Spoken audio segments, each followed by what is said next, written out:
أحداث الحلقة الماضية توجهت فرقة سامر الصحراوي إلى جامع براثة لتحصل على الماء من بئر الإمام علي عليه السلام وتضعه فوق الحجر المنطق الأسود لتكتمل بركات الماء.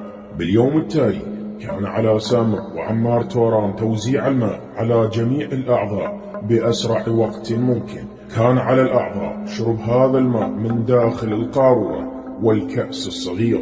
عندما شرب الجميع قرر دياغو يتعرض لحادث ويزور المستشفى في تلك الليلة.